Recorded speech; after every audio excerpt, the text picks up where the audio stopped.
दोस्तों चलिए आज की वीडियो शुरू करते हैं। दोस्तों वीडियो शुरू करने से पहले मैं आपको एक बात बता दूं कि आपने अभी तक हमारे इस चैनल को सब्सक्राइब नहीं किया हो तो नीचे पर आपको ग्रेट बटन में सब्सक्राइब करके लिखा रहा होगा, इसके पर क्लिक कर लीजिए और साइड में नोटिफिकेशन बेल भी आएगा, उसको भी क्लिक कर लें ताकि आपको मिल सके हमारे अगले वीडियो की नोटिफिकेशन सबसे पहले और आप कुछ नया नया सीख सके।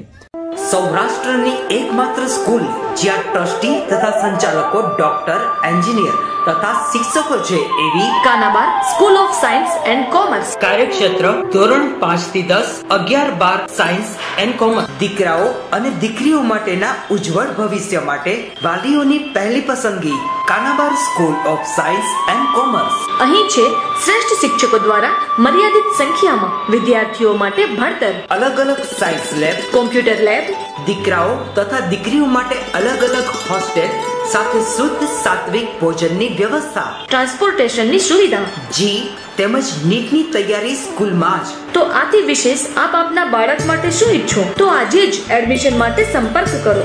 Unit 1 Kanabar school of science and commerce, Khamrod ચોકડી, Junagadh bypass, Junagadh. Unit 2 main post ઓફિસની પાછળ શ્યામ વિદ્યાલય, સરકારી ગોડાઉન પાસે, Gandhigram, Junagadh. Students good morning. તો વિદ્યાર્થી મિત્રો આપણે જે ધોરણ 11 ની અંદર ચેપ્ટર નંબર 8 કોષ જીવનનો એકમ તેના વિશે આપણે અભ્યાસ કરતા હતા। તો એની અંદર વિદ્યાર્થી મિત્રો આપણે લાસ્ટ લેક્ચર ની અંદર જોયું હતું કે કોષનો કદ અને કોષના આકાર વિશે ચર્ચા કરી કે દરેક કોષ હોય છે દરેક કોષનું કદ એક સરખું નથી હોતું અને બીજું કે દરેક કોષના આકારો પણ એક સરખા હોતા નથી અને થોડીક આપણે ડીએનએ વિશે ચર્ચા કરી હતી। તો વિદ્યાર્થી મિત્રો આજે આપણો જે ટોપિક છે એ ટોપિક છે આદિકોષ કેન્દ્રીય કોષ, જેને બીજું કહેવામાં આવે છે પ્રોકેરિયોટિક કોષ તરીકે પણ ઓળખવામાં આવે છે। યાદ રાખજો વિદ્યાર્થી મિત્રો કયો ટોપિક છે આપણો આદિકોષ કેન્દ્રીય કોષ, જેનું બીજું નામ શું છે પ્રોકેરિયોટિક કોષ। તો સૌપ્રથમ વિદ્યાર્થી મિત્રો આદિકોષ કેન્દ્રીય કોષ કેને કહેવાય તો આપણે બધા જાણીએ છીએ કે જે કોષમાં કોષ કેન્દ્રને ફરતે પટલ આવેલું હોતું નથી તેને વિદ્યાર્થી મિત્રો આપણે આદિકોષ કેન્દ્રીય કોષ એવું કહીએ છીએ। જેમ કે આપણે જોઈએ કે માનો કે જે કોષમાં કોષ કેન્દ્ર છે પણ એના ફરતે પટલ હોતું નથી, જેથી તેને કેવો કોષ કહેવાય આદિકોષ કેન્દ્રીય કોષ કહેવાય। તો વિદ્યાર્થી મિત્રો આપણા મગજમાં ક્વેશ્ચન થાય કે ભાઈ સુકોષ કેન્દ્રીય કોષ કેને કહેવાય, કે આપણે જોઈ ગયા હતા કે ભાઈ સુકોષ કેન્દ્રીય કોષ એટલે તો કે ભાઈ જે કોષમાં કોષ કેન્દ્રને ફરતે પટલ આવેલું હોય તેને સુકોષ કેન્દ્રીય કોષ કહેવાય અને આદિકોષ કેન્દ્રીય કોષ એટલે કે જે કોષમાં કોષ કેન્દ્રને ફરતે પટલ ન હોય તેને આદિકોષ કેન્દ્રીય કોષ કહેવાય। તો એ ઉપરાંત વિદ્યાર્થી મિત્રો એ પણ જોયું હતું કે સુકોષ કેન્દ્રીય કોષના ઉદાહરણ ક્યાં ક્યાં તો કે ભાઈ વનસ્પતિ કોષ અને પ્રાણી કોષ છે તે કેવા કોષ છે તો કે તે સુકોષ કેન્દ્રીય કોષના ઉદાહરણ છે। ક્યાં ક્યાં કોષ તો કે વનસ્પતિ કોષ અને પ્રાણી કોષ તે સુકોષ કેન્દ્રીય કોષના ઉદાહરણો છે। તો આપના મગજમાં થાય કે આદિકોષ કેન્દ્રીય કોષ ધરાવતા સજીવ ક્યાં ક્યાં તો આપણે લખ્યું છે કે આદિકોષ કેન્દ્રીય કોષના ઉદાહરણો ક્યાં ક્યાં છે, જેમ કે એક તો બેક્ટેરિયા છે એનો કોષ કેવો હોય આદિકોષ કેન્દ્રીય કોષ ધરાવે। એ ઉપરાંત નીલહરિત લીલ જેનું બીજું નામ છે સજીવનું સાયનોબેક્ટેરિયા અને બીજું એને BGA મતલબ કે બ્લુ ગ્રીન આલ્ગી તરીકે પણ ઓળખવામાં આવે છે। તો એ ઉપરાંત બીજું કયું છે તો કે માઇકોપ્લાઝમા છે, એ પણ કેવો છે તો કે એ પણ આદિકોષ કેન્દ્રીય કોષ છે। એ ઉપરાંત PPLO પ્લુરો ન્યુમોનિયા લાઇક ઓર્ગેનિઝમ। તો આ રીતના વિદ્યાર્થી મિત્રો આપણે પૂછે કે ભાઈ આદિકોષ કેન્દ્રીય કોષના ઉદાહરણો અને સુકોષ કેન્દ્રીય કોષના ઉદાહરણો। તો સુકોષ કેન્દ્રીય કોષમાં કયા કયા કોષો હોય તો કે વનસ્પતિ કોષ અને પ્રાણી કોષ એ સુકોષ કેન્દ્રીય કોષ છે અને આપણે પૂછે કે ભાઈ આદિકોષ કેન્દ્રીય કોષના કયા ઉદાહરણો તો કે ભાઈ બેક્ટેરિયા છે, નીલહરિત લીલ અથવા સાયનોબેક્ટેરિયા અથવા બ્લુ ગ્રીન આલ્ગી, જે તમે નામ કહો ત્રણેય નામ એકના જ છે। એ ઉપરાંત માઇકોપ્લાઝમા, એ ઉપરાંત PPLO પ્લુરો ન્યુમોનિયા લાઇક ઓર્ગેનિઝમ। તો આ બધા સજીવ એવા છે કે જેના કોષમાં કોષ કેન્દ્રને ફરતે પટલ હોતું નથી। તો ત્યારબાદ વિદ્યાર્થી મિત્રો આપણે બુક્સ ની અંદર આકૃતિ આપેલી છે તમને પ્રાણીની, આપણે અગાઉ દોરી ચૂક્યા છે એટલે દોરતા નથી, માત્ર લખી છે કે લાક્ષણિક સુકોષ કેન્દ્રીય કોષ। તો આપને ખબર જ છે કે સુકોષ કેન્દ્રીય કોષ કેને કહેવાય, જે કોષમાં કોષ કેન્દ્રને ફરતે પટલ આવેલું હોય તેને આપણે સુકોષ કેન્દ્રીય કોષ કહીએ છીએ। તો લાક્ષણિક સુકોષ કેન્દ્રીય કોષમાં પછી વનસ્પતિ કોષ હોય તે ભલે પ્રાણી કોષ હોય તે ભલે, કારણ કે વનસ્પતિ કોષ અને પ્રાણી કોષ છે મોટા ભાગના કેવા છે સુકોષ કેન્દ્રીય કોષ છે। તો આપણે જોઈએ કે તેનું કદ કેટલું હોય તો કે 10 થી 20 માઇક્રોમીટર જેટલું હોય. ત્યારબાદ જોઈએ વિદ્યાર્થી મિત્રો લાક્ષણિક બેક્ટેરિયા મોટા ભાગના બેક્ટેરિયા હોય છે એનું કદ કેવું હોય છે 1 થી 2 માઇક્રોમીટર જેટલું. ત્યારબાદ પીપીએલઓ સજીવ, પીપીએલઓ નું ફૂલ ફોર્મ લખ્યું છે પ્લુરો ન્યુમોનિયા લાઇક ઓર્ગેનિઝમ. આ પીપીએલઓ છે તેનું લગભગ કદ કેટલું હોય કે 0.1 માઇક્રોમીટર જેટલું હોય છે. અને વાયરસ નું કદ કેટલું હોય તો કે 0.02 થી 0.2 માઇક્રોમીટર જેટલું વાયરસ નું કદ હોય છે. આ બધા કદ યાદ રાખવા તમારે જરૂરી છે. તો આ ઉપરાંત વિદ્યાર્થી મિત્રો એક વસ્તુ સ્પષ્ટ થઈ ગઈ કે આ બધા આ ક્યાં છે સુકોષ કેન્દ્રીય કોષ છે અને આ ક્યાં છે આદિકોષ કેન્દ્રીય કોષ છે. તો વિદ્યાર્થી મિત્રો એક વસ્તુ સ્પષ્ટ થાય કે સુકોષ કેન્દ્રીય કોષ કરતા આદિકોષ કેન્દ્રીય કોષ છે તે કદમાં કેવા હોય છે નાના હોય છે. તમે કમ્પેરિઝન કરી શકો. જો સુકોષ કેન્દ્રીય કોષનું કદ કેવડું હોય 10 થી 20 માઇક્રોમીટર, જ્યારે લાક્ષણિક બેક્ટેરિયા અને પીપીએલ નું કદ બહુ ઓછું છે 1 થી 2 માઇક્રોમીટર અને પીપીએલ નું કેટલું 0.1 માઇક્રોમીટર. તો આ રીતના આપણે કહી શકીએ કે સુકોષ કેન્દ્રીય કોષ કરતા આદિકોષ કેન્દ્રીય કોષ જે સજીવ છે તે કેવા હોય છે નાના હોય છે. તો આપણે લખ્યું છે કે આદિકોષ કેન્દ્રીય કોષ મુખ્યત્વે કેવા હોય છે તો કે કદમાં કેવા હોય છે નાના હોય છે. પરંતુ આપણે જોઈએ કે સુકોષ કેન્દ્રીય કોષ કરતા તેનું કોષ વિભાજન છે એ કેવું થાય છે ઝડપી થાય છે. યાદ રાખવાનું કે સુકોષ કેન્દ્રીય કોષ કરતા આદિકોષ કેન્દ્રીય કોષ એ કદમાં નાના છે. સુકોષ કેન્દ્રીય કોષ કરતા આદિકોષ કેન્દ્રીય કોષ ધરાવતા સજીવ કદમાં કેવા છે નાના છે.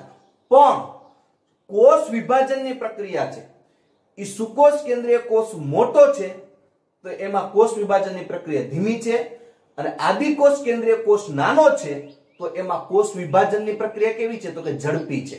તો અહીં લખ્યું છે આપણે કે આદિકોષ કેન્દ્રીય કોષ ધરાવતા સજીવ મુખ્યત્વે નાના છે એટલે કે એનું કદ નાનું છે, પરંતુ સુકોષ કેન્દ્રીય કોષ કરતા આદિકોષ કેન્દ્રીય કોષમાં કોષ વિભાજન ઝડપી થાય. તો આપણે ક્વેશ્ચન થાય કઈ રીતે વિદ્યાર્થી મિત્રો આપણે એક એક્ઝામ્પલ આપ્યું છે. જો આ બાજુ આપણે સુકોષ કેન્દ્રીય કોષ દોર્યા છે, આ બાજુ આપણે આદિકોષ કેન્દ્રીય કોષ. તો આ સુકોષ કેન્દ્રીય કોષ છે એકમાંથી બે કોષ બનતા કેટલી કલાક લાગે તો કે ભાઈ 24 કલાક. એકમાંથી બે એટલે કોષ વિભાજનની પ્રક્રિયા થતા કેટલી કલાક લાગે 24 કલાક. ક્યાં કોષમાં સુકોષ કેન્દ્રીય કોષમાં. તો આદિકોષ કેન્દ્રીય કોષમાં જો કેટલો લાગે 1 થી 2 કોષ બનતા તો કે ખાલી 90 મિનિટ, 1.5 કલાક. 1.5 કલાકમાં બે કોષ બની જાય અને અહીંયા કેટલી કલાક 24 કલાક. તો આપણે કહી શકીએ સુકોષ કેન્દ્રીય કોષ કરતા આદિકોષ કેન્દ્રીય કોષનું કોષ વિભાજન છે તે પ્રક્રિયા કેવી છે ઝડપી છે. આ વિદ્યાર્થી માત્ર એક એક્ઝામ્પલ માટે આપણે આપ્યું છે. તો આપણે જોઈએ કે આ ઉપરાંત કે સુકોષ કેન્દ્રીય કોષ છે તેનું કદ અને આકાર બંનેમાં શું હોય છે ભિન્નતા હોય છે. એટલે આપણે જોઈએ કે આદિકોષ કેન્દ્રીય કોષમાં પણ તેના કદ અને આકારમાં શું હોય છે ભિન્નતા હોય છે. આપણે જોઈએ કે આદિકોષ કેન્દ્રીય કોષના કદ અને આકારમાં ભિન્નતા હોય છે. કઈ રીતે તો આપણે આપેલું છે વિદ્યાર્થીઓ આપણે જીવાણુઓના મુખ્ય 4 પ્રકારો હોય છે. જીવાણુ મતલબ કે બેક્ટેરિયા. તો બેક્ટેરિયા છે તેના મુખ્ય પ્રકાર પૂછે તો આપણે પૂછે વિદ્યાર્થી મિત્રો કદાચ નીટમાં પણ કે ભાઈ બેક્ટેરિયાના મુખ્ય પ્રકાર કેટલા. તો વિદ્યાર્થી મિત્રો આપણે લખવાનું થાય કે બેક્ટેરિયાના મુખ્ય પ્રકાર છે તે કેટલા છે તો કે ભાઈ 4 પ્રકારો છે. ક્યાં ક્યાં? એક બેસિલસ આકાર. તો તમે જોઈ શકો છો આ જે આકાર દેખાય એને બેસિલસ આકાર કહેવાય અથવા દંડાણુ. કેવો કહેવાય દંડાણુ આકાર. પણ એક વસ્તુ યાદ રાખજો વિદ્યાર્થી મિત્રો આદિકોષ કેન્દ્રીય કોષ હોય તો મોટા ભાગના એક કોષીય સજીવ હોય અને જ્યારે એક કોષીય સજીવ હોય ત્યારે આપણે ખબર છે કે જેવા આકારનો સજીવ દેખાતો હશે એવા જ આકારનો એનો કોષ હશે. આ વસ્તુ આપણે ભૂલવાની નથી. તો બેસિલસ આકાર તો દંડાણુ જેવો આકાર. બીજો કયો પ્રકાર બેક્ટેરિયાનો જીવાણુનો તો કે ગોલાણુ, જેને બીજું કે કોક્ષ આકાર તો આપણે ગોલાણુ દોર્યો છે. ત્રીજો કયો આકાર તો કે વિબ્રિયો અથવા એને બીજું કહેવાય કોમા આકાર તો આપણે વિબ્રિયો અથવા કોમા આકાર પણ દોર્યો છે. અને ચોથું સ્પાઇરલિયમ અથવા સર્પાકાર. તો આપણે જોઈએ કે ભાઈ આપણે પૂછે કે જીવાણુઓના મુખ્ય પ્રકાર કેટલા બેક્ટેરિયાના તો આપણે ખબર છે કે ભાઈ બેક્ટેરિયાના મુખ્ય પ્રકાર 4. ક્યાં ક્યાં તો કે બેસિલસ જેને બીજું કહેવાય દંડાણુ, બીજું તો કે ગોલાણુ એનું બીજું નામ છે કોક્ષ, ત્રીજો આકાર કયો તો કે વિબ્રિયો. અહીં જોઈએ કે આપણે જે આ અલ્પવિરામ જેવો આકાર દેખાય ને કેવો કહેવાય વિબ્રિયો આકાર અથવા તો કોમા આકાર કહેવાય. અને ચોથો કયો તો કે સ્પાઇરેલિયમ સર્પાકાર હોય છે. તો આ ઉપરાંત વિદ્યાર્થી મિત્રો હવે આપણે જોઈએ કે આદિકોષ કેન્દ્રીય કોષનું મૂળભૂત સંગઠન, તેઓના કાર્ય અને આકારમાં ભિન્નતા હોય પરંતુ તે લગભગ કેવા હોય છે? એક સમાન જ હોય છે. પહેલા વિદ્યાર્થી મિત્રો આ થોડુંક તમે બોર્ડ વર્ક કરી લ્યો, એવું હોય તો આનો સ્ક્રીનશોટ પાડી લ્યો. આપણે સ્પેસનો અભાવ છે એટલે હવેથી આપણે પછીથી જે લખવાના છીએ એના પછીનો આપણે ટોપિક જોવાનો છે. તો આ તમારે બધું લખી નાખવાનું છે વ્યવસ્થિત લાઈનમાં, અને હું તમારે હોય તો સ્ક્રીનશોટ પાડી લઉં પછી લખી. તો હવે આપણે જોઈએ વિદ્યાર્થી મિત્રો એના પછી આદિકોષ કેન્દ્રીય કોષનું મૂળ સંગઠન, તેઓના કાર્યો અને આકારમાં શું હોય છે? ભિન્નતા હોય છે. આપણે જોઈએ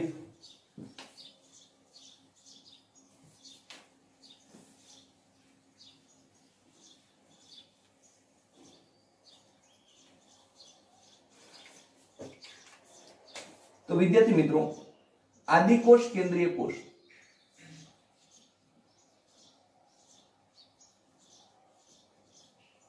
તો આદિકોષ કેન્દ્રીય કોષ છે, કોઈ પણ આદિકોષ કેન્દ્રીય કોષ મૂળભૂત સંગઠન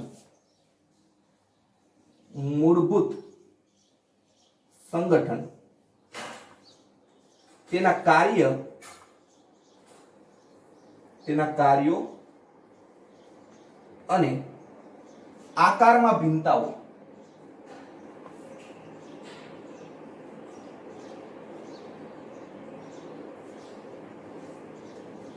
તો આપણે જોઈએ વિદ્યાર્થી મિત્રો કે કોઈ પણ આદિકોષ કેન્દ્રીય કોષ હોય. હવે આપને ખબર છે આદિકોષ કેન્દ્રીય કોષ એટલે શું? તો કે જે આદિકોષ કેન્દ્રીય કોષ છે તેનું મૂળભૂત રીતે સંગઠનમાં આપણે જોઈએ કે તેનું કાર્ય પણ જુદું હોય અને આકારમાં પણ ભિન્નતા હોય. વિદ્યાર્થી મિત્રો આપણે હમણાં જોયું હતું કે આપણે બેક્ટેરિયાના જ આકાર જોયા હતા. કેટલા આકાર જોયા હતા? 4. તો બેક્ટેરિયાના કોષ છે એ બધા કેવા છે? તો કે આદિકોષ કેન્દ્રીય કોષ છે. શું કામ? તો કે બેક્ટેરિયાના કોષ બધા એવા છે કે જેમાં કોષ કેન્દ્રને ફરતે પટલ આવેલું હોતું નથી, એટલે બધા આદિકોષ કેન્દ્રીય કોષ. તો મોટાભાગના જે બેક્ટેરિયા છે એ આદિકોષ કેન્દ્રીય કોષ છે. હવે આ બધા આદિકોષ કેન્દ્રીય કોષ હતા તો બધા કોષના તમે જો આકાર જુદા જુદા હતા કે નહીં? તો કે એક બેસિલસ આકારના હતા, અમુક ગોલાણુ આકારના હતા, અમુક વિબ્રિયો આકારના હતા, અને અમુક કેવા હતા? સર્પાકાર હતા. તો આકાર જુદા હતા. આકારમાં ભિન્નતા હોય એમ દરેક બેક્ટેરિયાનું કામ પણ જુદું જુદું હોય. બેક્ટેરિયા છે ક્યાં છે? આદિકોષ કેન્દ્રીય કોષ જ છે. તો આપણે થાય ભાઈ કઈ રીતે કામ જુદું જુદું? તો વિદ્યાર્થી મિત્રો આપણે બધા દહીં ખાઈએ છીએ, તો દહીં છે એ બને છે કેની મદદથી? બેક્ટેરિયાની મદદથી. તો ઈ જે બેક્ટેરિયા છે જે દહીંની અંદર છે ઈ આપણા શરીર માટે, આપણા સ્વાસ્થ્ય માટે કેવા હોય? તો કે સારા હોય. તો ઈ બેક્ટેરિયાનું કામ પણ જુદું છે. તો આ ઉપરાંત વિદ્યાર્થી મિત્રો આપણા શરીરની અંદર અમુક એવા રોગો થાય છે કે જે રોગો બેક્ટેરિયાના કારણે થાય છે. તો વિદ્યાર્થી મિત્રો જેનાથી આપણે રોગ ઉત્પન્ન થાય ઈ બેક્ટેરિયા આપણા શરીર માટે કેવા છે? તો કે નુકસાનકારક છે. જો વિદ્યાર્થી મિત્રો છે તો બને બેક્ટેરિયા છે, દહીંની અંદર પણ બેક્ટેરિયા છે, પણ એ આપણા સ્વાસ્થ્ય માટે સારા છે, એટલે એનું કામ જુદું છે. ત્યારબાદ આપણા શરીરની અંદર અમુક રોગો એવા છે કે જે બેક્ટેરિયાને કારણે થાય.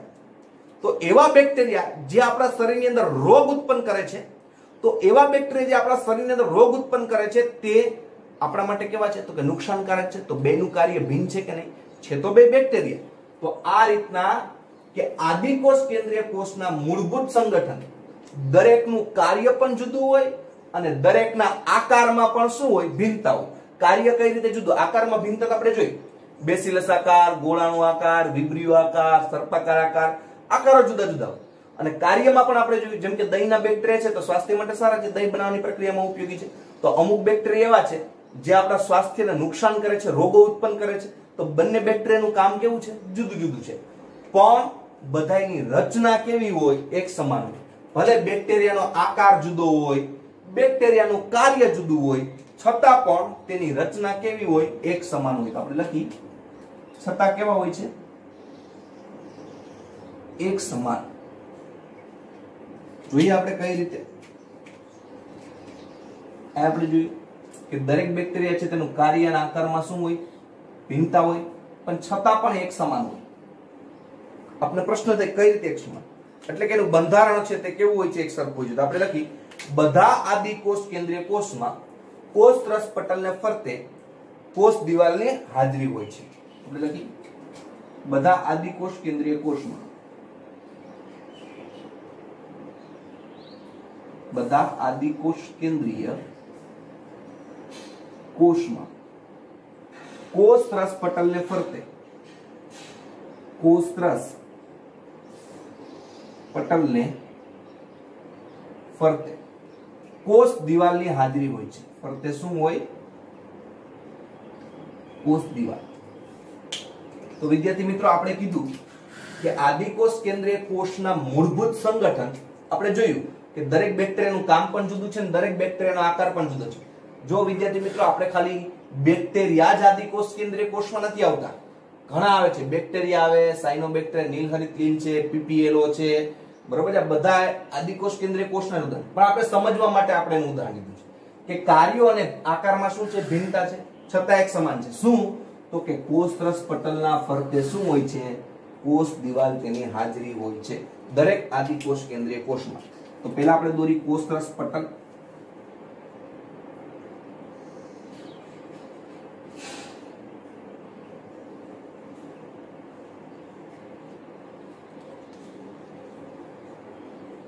માનો કે આ આદિકોષ કેન્દ્રીય કોષનું શું છે? કોષરસ પટલ. અને આ કોષરસ પટલના ફરતે શેની હાજરી હોય છે? તો કે ભાઈ કોષ દિવાલની હાજરી હોય છે. આપણે જોઈએ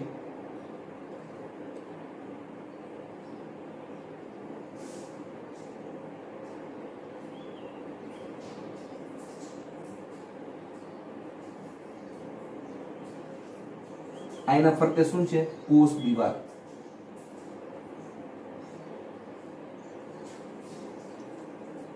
તો જોઈએ વિદ્યાર્થી મિત્રો આપણે આદિકોષ કેન્દ્રીય કોષ દોર્યો છે. આપને કીધું કે ભાઈ મૂળભૂત રચના અને કાર્યો અને આકારમાં ભિન્નતા હોય પણ તેનું બંધારણ એક સરખું હોય. કઈ રીતે? કે બધા જ આદિકોષ કેન્દ્રીય કોષમાં શું આવેલું હોય? કોષરસ પટલ આવેલું.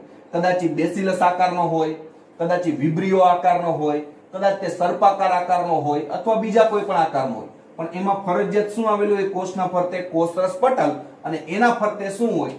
તો કે કોષ દિવાલ.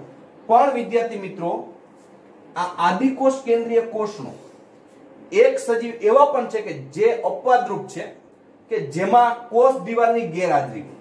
તો આપણે લખીએ કે અપવાદ રૂપે આપણે કરી અપવાદ તમારે લખ નાખવાનું છે. આ નીટ માટે ઉપયોગી છે કે અપવાદ રૂપે માઇકોપ્લાઝ્મા.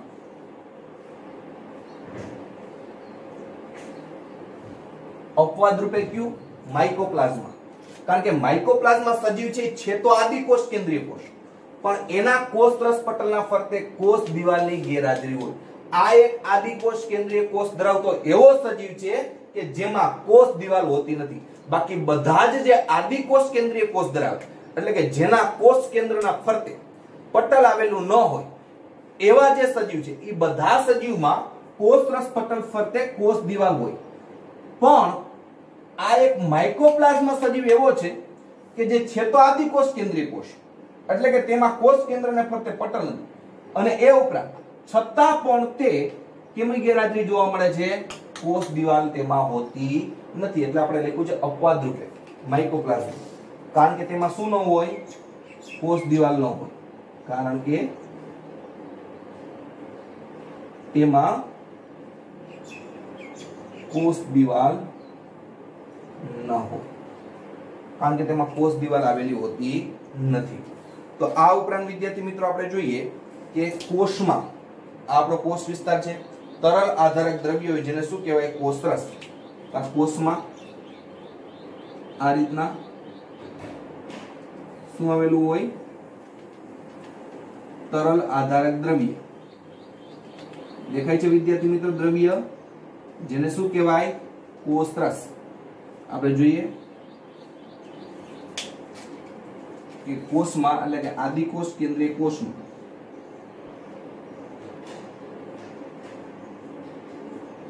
કોષમાં તરલ આધારક દ્રવ્ય શું આવેલું હોય છે? કોષરસ. તો આપણે જોઈએ કે આ કોષમાં અહીં આપણે દોર્યું છે તરલ આધારક દ્રવ્ય શું આવેલું હોય છે? કોષરસ. તો આપણે લખીએ અહીંયા શું આવેલું છે? અહીંયા કોષરસ તમે જોઈ શકો છો. અને વિદ્યાર્થી મિત્રો આપણે આગળ પણ ચર્ચા કરી ગયા છે કે આ કોષ રસ છે કેના જેવો હોય તો કે જેલી જેવો એટલે કે એકદમ ચીકણો હોય છે, અર્ધપ્રવાહી સ્વરૂપે હોય છે. ત્યારબાદ વિદ્યાર્થી મિત્રો આપણે જોઈએ કે જે આદિકોષ કેન્દ્રીય કોષ છે તેમાં કોષ કેન્દ્રનો અભાવ હોય એટલે આપણે કહી શકીએ કે કોષ કેન્દ્ર અને ફરતે કોઈ પટલ હોતું નથી. આપણે લખી કે આદિકોષ કેન્દ્રીય કોષમાં આદિકોષ કેન્દ્રીય કોષમાં કોષ કેન્દ્રનો અભાવ હોય. ખાસ યાદ રાખવાનું છે વિદ્યાર્થી મિત્રો, શેનો અભાવ હોય? કોષ કેન્દ્રનો અભાવ હોય. મતલબ કે અહીં શું કહેવાનું છે કે આનો જે ડીએનએ હોય, આપણે જોઈ ગયા હતા કે ભાઈ કોષની અંદર શું હોય? કોષ કેન્દ્ર. કોષ કેન્દ્રની અંદર શું હોય? રંગસૂત્ર. અને રંગસૂત્રના બંધારણમાં શું હોય તો કે આનુવંશિક દ્રવ્ય અથવા ડીએનએ. હવે જો સુકોષ કેન્દ્રીય કોષ હોય તો આ જે આનુવંશિક દ્રવ્ય ડીએનએ છે એના ફરતે શું આવેલું હોય? કોષ કેન્દ્ર પટલ આવેલું હોય. બરોબર યાદ રાખજો વિદ્યાર્થી મિત્રો, હું રિપીટેશન કરું છું, પાછલું થોડુંક યાદ કરું છું. આપને ખબર હોય કે સુકોષ કેન્દ્રીય કોષ હોય તો કોષ હોય, કોષના ફરતે શું હોય? કોષ કેન્દ્ર પટલ હોય, એટલે કે કોષની અંદર કોષ કેન્દ્ર હોય, કોષ કેન્દ્રના ફરતે શું હોય? પટલ હોય. કોષ કેન્દ્રની અંદર શું હોય તો કે ભાઈ રંગસૂત્ર હોય, ને રંગસૂત્રના બંધારણમાં શું હોય? આપણે જોઈ ગયા હતા ડીએનએ, જેને આનુવંશિક દ્રવ્ય પણ કહેવાય. શા માટે આનુવંશિક દ્રવ્ય કહેવાય? આપણે લાસ્ટ લેક્ચરની અંદર ચર્ચા કરી ચૂક્યા છે. તો આ જે ડીએનએ છે સુકોષ કેન્દ્રીય કોષ, તે ડીએનએ ના ફરતે શું આવેલું હોય તો કે ભાઈ કોષ કેન્દ્ર પટલ હોય. પણ આદિકોષ કેન્દ્રીય કોષમાં શું થાય કે એનો જે ડીએનએ છે આનુવંશિક દ્રવ્ય તે અનાવૃત હોય. આપણે અહીં ખાલી ડીએનએ દોરી, માનો કે આ આદિકોષ કેન્દ્રીય કોષનો ડીએનએ છે.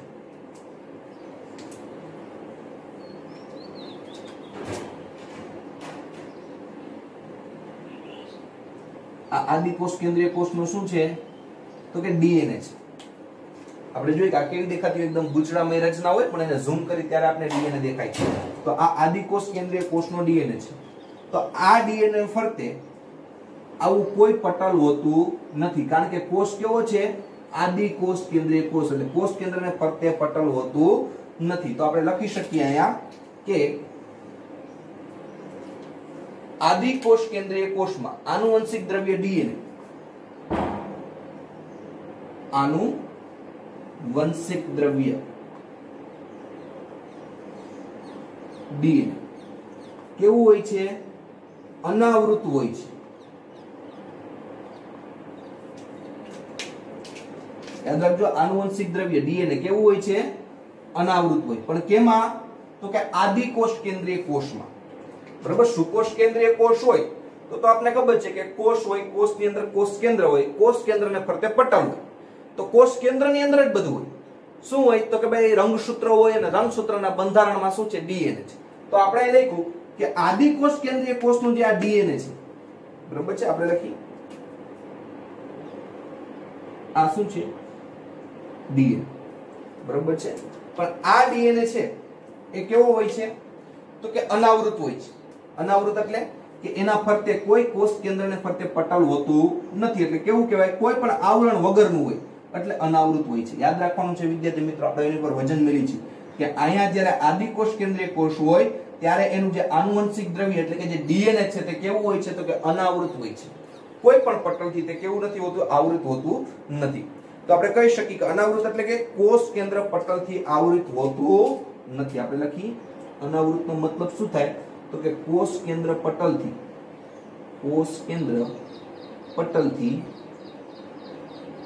આવૃત હોતું નથી. જો વિદ્યાર્થી મિત્રો તમારે કમ્પેરિઝન કરવી હોય તો આપણે અહીં દોરી સુકોષ કેન્દ્રીય કોષ. આ કયો દોર્યો? સુકોષ કેન્દ્રીય કોષ. સુકોષ કેન્દ્રીય કોષ હોય એમાં કોષ કેન્દ્રને ફરતે શું હોય? પટલ હોય. પટલ હોય તો આ જે કોષ કેન્દ્ર હોય એની અંદર શું આવેલા હોય? આ રીતના રંગસૂત્ર હોય, અને રંગસૂત્રના બંધારણમાં શું હોય? તો આવી રીતે વિદ્યાર્થી મિત્રો ડીએનએ હોય કે ન હોય? તો આ ડીએનએ આપણે સીધો દોર્યો છે. તો અહીંયા રંગસૂત્ર હોય, અને રંગસૂત્રના બંધારણમાં શું હોય? આ રીતના શું હોય? ડીએનએ હોય. તો આનો જે ડીએનએ છે કેનો? સુકોષ કેન્દ્રીય કોષનો. તો એનો ડીએનએ છે ઈ ડીએનએ કેવો કહેવાય તો કે કોષ કેન્દ્ર પટલથી આવૃત કહેવાય. પણ જ્યારે આદિકોષ કેન્દ્રીય કોષ છે એનો આપણે સીધો ડીએનએ લીધો છે, તો ઈ ડીએનએ છે એના ફરતે કોઈ કોષ કેન્દ્ર પટલ હોતું નથી, કારણ કે તો જ એના આદિકોષ કેન્દ્રીય કોષ કહેવાય. એટલે લખ્યું છે કે આનુવંશિક દ્રવ્ય ડીએનએ અનાવૃત હોય, કારણ કે કોષ કેન્દ્ર પટલથી તે આવૃત હોતું નથી. ત્યારબાદ વિદ્યાર્થી મિત્રો આપણે જોઈએ કે જે બેક્ટેરિયા છે એ બેક્ટેરિયામાં આપણે લખી કે બેક્ટેરિયામાં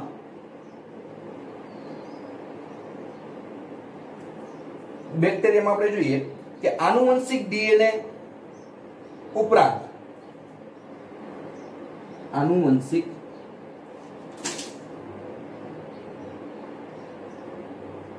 ડીએનએ ઉપરાંત એક વધારાનું વલયાકાર ડીએનએ હોય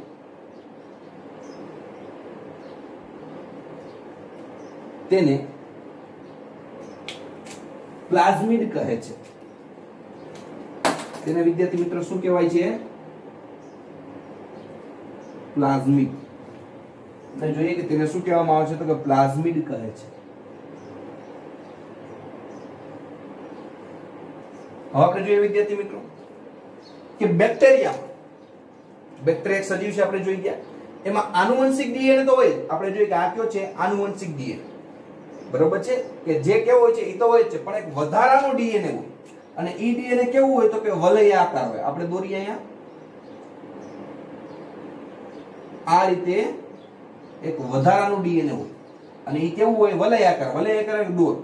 આપણે જોઈએ કે વલયાકાર એટલે કેવું તો કે ગોળ. તો આ જે વધારાનું ડીએનએ છે તેને કહેવામાં આવે છે પ્લાઝમિડ. યાદ રાખવાનું છે વિદ્યાર્થી મિત્રો આ શબ્દ ખાસ. આ વધારાનું ગોળાકાર ડીએનએ હોય તેને શું કહેવાય? પ્લાઝમિડ. જે બેક્ટેરિયામાં જોવા મળે. પ્રાણીઓ છે જેમ કે વનસ્પતિ છે, આપણે જોઈએ કે પ્રાણીઓ એટલે કે મનુષ્ય છે, તો એવા જે સજીવ છે એમાં ક્યાંય વલયાકાર ડીએનએ હોતું નથી. પણ બેક્ટેરિયાના જે કોષ હોય આદિકોષ કેન્દ્રીય કોષમાં એમાં આનુવંશિક દ્રવ્ય ડીએનએ તો હોય જ, પણ એક વધારાનું ગોળાકાર ડીએનએ હોય જેને શું કહેવામાં આવે છે? પ્લાઝમિડ કહેવામાં આવે છે. અને આ પ્લાઝમિડ ડીએનએ બેક્ટેરિયામાં આપણે જોઈએ કે આ પ્લાઝમિડ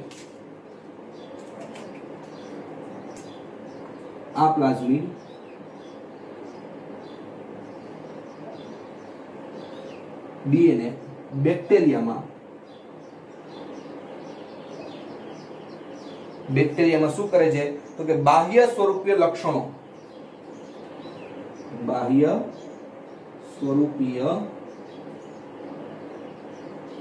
દર્શાવે છે. આપણે એમ થાય બાહ્ય સ્વરૂપીય લક્ષણો એટલે કઈ રીતે જોઈએ વિદ્યાર્થી મિત્રો કે આ જે પ્લાઝમિડ ડીએનએ છે, પ્લાઝમિડ ડીએનએ એટલે હવે આપણે ખબર પડી જવી જોઈએ કે બેક્ટેરિયાની અંદર આનુવંશિક ડીએનએ ઉપર એક વધારાનું ગોળાકાર ડીએનએ હોય જેને પ્લાઝમિડ કહેવાય. હવે આ પ્લાઝમિડ છે, પ્લાઝમિડ ડીએનએ છે બેક્ટેરિયામાં શું કરે? બાહ્ય સ્વરૂપીય લક્ષણ દર્શાવે. આપણે એનું ઉદાહરણ લઈએ. એક લક્ષણ લઈએ, જેમ કે બાહ્ય સ્વરૂપીય લક્ષણમાં આપણે એક લક્ષણ લઈએ. એક લક્ષણ આપણે જોઈએ ક્યુ તો કે પ્રતિજૈવિક સામે પ્રતિરોધક હોવું. તે પ્રતિજૈવિક સામે પ્રતિરોધક હોવું. આપણે એમ થાય પ્રતિજૈવિક સામે પ્રતિરોધક એટલે શું? તો જો વિદ્યાર્થી મિત્રો આપણે એક શબ્દ આપ્યો છે કે આ જે પ્લાઝમિડ ડીએનએ છે, પ્લાઝમિડ ડીએનએ એટલે કે વલયાકાર ડીએનએ, તો તે બેક્ટેરિયામાં બાહ્ય સ્વરૂપે લક્ષણ દર્શાવે. બાહ્ય સ્વરૂપે એટલે કઈ રીતે? એક આપણે લક્ષણ જોઈએ વિદ્યાર્થી મિત્રો. આપણે ખબર છે જેમ કે આપણા શરીરની અંદર અમુક રોગો એવા છે કે જે બેક્ટેરિયાને કારણે થાય. હવે જ્યારે આપણે કોઈ બેક્ટેરિયાને કારણે થતો રોગ હોય ત્યારે આપણે શું કહીએ છીએ? તો આપણે એક એન્ટીબાયોટિક લઈએ છીએ, દવા. એન્ટીબાયોટિક મતલબ દવા. હવે ઈ દવા જ્યારે આપણે ખાઈ છીએ ત્યારે શું થાય કે ઈ આપણી દવા છે એ સીધી બેક્ટેરિયા ઉપર અસર કરે અને એ બેક્ટેરિયાને મારી નાખે. ઈ શું કરે? દવા બેક્ટેરિયાને મારી નાખે. બરોબર સમજો હું શું કહું છું કે આપણા શરીરની અંદર અમુક રોગો એવા છે કે જે બેક્ટેરિયાને કારણે થાય. હવે એ બેક્ટેરિયાથી થતો રોગ મટાડવા માટે આપણે શું કરીએ? એન્ટીબાયોટિક દવા લઈએ અને એ દવા આપણે ખાઈએ એટલે જેની કારણે શું થાય? એન્ટીબાયોટિક લઈએ એટલે શું થશે કે આપણા શરીરની અંદર દવા જશે અને પરિણામે બેક્ટેરિયાનો નાશ થશે. પણ આપણી એકને એક દવા વારંવાર લેતા રહેશું. શું કીધું છે મેં? કે આપણી એકને એક દવા એ રોગ મટાડવા માટે એકને એક દવા આપણે વારંવાર જો આપણે લેતા રહેશું તો પરિણામે ઈ જે પ્લાઝમિડ છે એ પ્લાઝમિડ ડીએનએ શું કરે, ફેરફારો કરી નાખે, અને ફેરફારો કરી નાખે એટલે એના શરીરમાં એનો બાહ્ય સ્વરૂપ છે એમાં એવા ફેરફારો સર્જી નાખે કે જેને કારણે ઈ દવાની અસર હવે બેક્ટેરિયા ઉપર થશે નહીં. તો આને કહેવાય વિદ્યાર્થી મિત્રો પ્રતિજૈવિક સામે પ્રતિરોધક થઈ જાવ, કે એને નુકસાન કરતા જે સજીવ છે એની સામે શું કરે, તે પ્રતિકાર કરવા લાગે, એવા ફેરફારો કરવા માંડે. તો આને કહેવાય વિદ્યાર્થી મિત્રો કે પ્લાઝમિડ ડીએનએ બેક્ટેરિયામાં બાહ્ય સ્વરૂપે લક્ષણો ફેરફાર. આપણે એનું એક ઉદાહરણ જોઈએ કે ભાઈ બાહ્ય સ્વરૂપે લક્ષણો ફેરફાર એટલે શું, તો કે એક લક્ષણ જોઈએ કે પ્રતિજૈવિક સામે પ્રતિરોધક હોવું. તો કઈ રીતે, તો વિદ્યાર્થી મિત્રો આપણા શરીરની અંદર જેમ કે કોઈ બેક્ટેરિયા હોય, બેક્ટેરિયાથી રોગ થતો હોય, એવા જે રોગ ફેલાવે છે એવા બેક્ટેરિયા આપણા શરીરની અંદર પ્રવેશી ગયા, આપણે કોઈ રોગ થયો તો આપણે એન્ટીબાયોટિક લઈએ એટલે ઈ બેક્ટેરિયા શું થાય, મરી જાય. પણ એકને એક એન્ટીબાયોટિક દવા એટલે કે દવા આપણે વારંવાર એકને એક દવા લેશું તો પરિણામે આ જે પ્લાઝમિક ડીએનએ છે એ પ્લાઝમિક ડીએનએ શું કરે કે ભાઈ જે બેક્ટેરિયા છે એની રચનામાં થોડો ઘણો ફેરફાર કરી નાખે, જેને કારણે શું થાય કે હવે એ દવાની અસર બેક્ટેરિયા ઉપર થશે નહીં. તો આ વાત થઈ એન્ટીબાયોટિકની. તો વિદ્યાર્થી મિત્રો હવે આપણે જોઈએ કે એ ઉપરાંત બીજી એક રચના હોય કે તમારે આગળ આવશે ધોરણ 12 ની અંદર અભ્યાસ કરવાનો આવશે કે આ જે પ્લાઝમિક ડીએનએ છે તે બેક્ટેરિયામાં એટલે કે પરજાત ડીએનએ સાથે રૂપાંતરણ દ્વારા સંચાલિત થાય છે. એ કઈ રીતે વિદ્યાર્થી મિત્રો, એ તમારે આગળની રચનાઓમાં આવવાનું જ છે, ત્યારે આપણે અભ્યાસ કરશું કે ભાઈ પ્લાઝમિક ડીએનએ છે તે બેક્ટેરિયામાં પરજાત ડીએનએ સાથે શું કરે છે કે રૂપાંતરણ થઈને સંચાલિત કરે. પરજાત ડીએનએ એટલે કે કોઈ બીજા ડીએનએ આની સાથે જોડાઈ જાય બીજા સજીવનો, અને એમાં શું કરે છે કે ભાઈ પરિવર્તનો લાવે છે. એ તમારે કેમ ઈ ધોરણ 12 ની અંદર આખો અભ્યાસ આવશે. તો આપણે કહી શકીએ કે વિદ્યાર્થી મિત્રો સુકોષ કેન્દ્રીય કોષ એટલે કે કોષ કેન્દ્ર પટલ ખાલી સુકોષ કેન્દ્રીય કોષમાં જ હોય. આપણે લખી કોષ કેન્દ્ર પટલ સુકોષ કેન્દ્રીય કોષમાં જ હોય.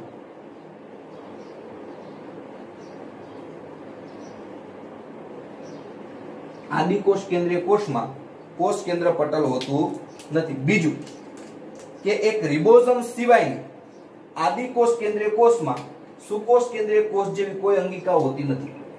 આપણે લખી રિબોઝોમ સિવાયની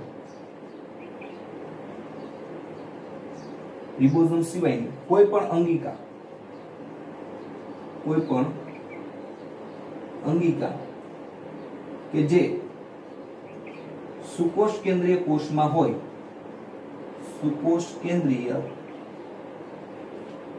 કોષમાં હોય તેવી આદિકોષ કેન્દ્રીય કોષમાં હોતી નથી. આદિકોષ કેન્દ્રીય કોષમાં હોતી નથી. કઈ રીતે વિદ્યાર્થી? તો કે આયા આદિકોષ કેન્દ્રીય કોષમાં એક અંગિકા હોય કે જે સુકોષ કેન્દ્રીય કોષમાં પણ હોય. કઈ? તો કે રિબોઝોમ્સ. જોઈ ગયા આપણે રિબોઝોમ્સ અંગિકા? તો કે જોઈ ગયા છીએ. આ રીતના હોય છે, આવી અંગિકા હોય. આ કઈ છે? રિબોઝોમ્સ. તો એનો મતલબ એમ વિદ્યાર્થી મિત્રો કે સુકોષ કેન્દ્રીય કોષ હોય કે આદિકોષ કેન્દ્રીય કોષ, એ બેમાં કઈ અંગિકાની હાજરી હોય? તો કે રિબોઝોમ્સ નામની જે અંગિકા છે તે બે કોષમાં હોય. સુકોષ કેન્દ્રીય કોષ હોય તો પણ એમાં રિબોઝોમ્સની અંગિકા હોય, અને આદિકોષ કેન્દ્રીય કોષ હોય તો પણ એમાં શું હોય? રિબોઝોમ્સ નામની અંગિકા હોય. પણ સુકોષ કેન્દ્રીય કોષ જેવી બીજી અંગિકા ન હોય. બીજી અંગિકા એટલે જેમ કે કણાભસૂત્ર, ગોલ્ગી કાય, અંતઃકોષરસ જાળ, આ બધી જે અંગિકાઓ હતી જેનો આપણે અભ્યાસ કરી ચૂક્યા છીએ કે અંતઃકોષરસ જાળ, ગોલ્ગી કાય, હરિતકણ, બરોબર છે, આવી કોઈ અંગિકા છે એ આદિકોષ કેન્દ્રીય કોષમાં હોતી નથી. એટલે લખ્યું છે કે માત્ર એક રિબોઝોમ્સ જ એવી અંગિકા છે કે જે બે કોષમાં હોય. સુકોષ કેન્દ્રીય કોષમાં પણ હોય અને આદિકોષ કેન્દ્રીય કોષમાં પણ હોય, કે બેમાં એક રિબોઝોમ્સ અંગિકા હોય. ઈ સિવાયની કોઈ પણ અંગિકા, એટલે તો કે કણાભસૂત્ર, ગોલ્ગી કાય, આવી કોઈ અંગિકા છે એ આદિકોષ કેન્દ્રીય કોષમાં હોતી નથી. પણ કોષરસ પટલથી વિભાજિત થઈને વિશિષ્ટ રચના જોવા મળે જેને મેસોઝોમ્સ કહેવામાં આવે છે. તે કેમાં હોય છે? તો કે કોષની લાક્ષણિકતા છે. તો આપણે જોઈએ કે કોષરસ પટલમાંથી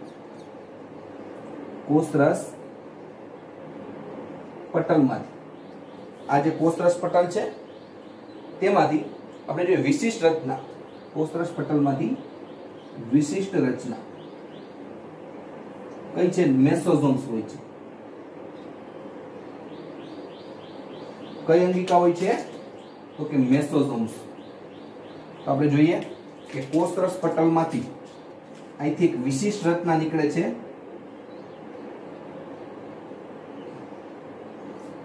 આ કઈ રચના છે? તો કે મેસોઝોમ્સ. આદિકોષ કેન્દ્રીય કોષમાં સુકોષ કેન્દ્રીય કોષ જેવી કોઈ અંગિકા ન હોય, પણ કોષરસ પટલમાંથી એક વિશિષ્ટ રચના નીકળે જેને શું કહેવાય? મેસોઝોમ્સ. અને આ મેસોઝોમ્સ કેવી હોય? તો કે કોષરસ પટલનો આવશ્યક અંતર્વલય છે. કોષરસ પટલનું આવશ્યક અંતર્વલય છે.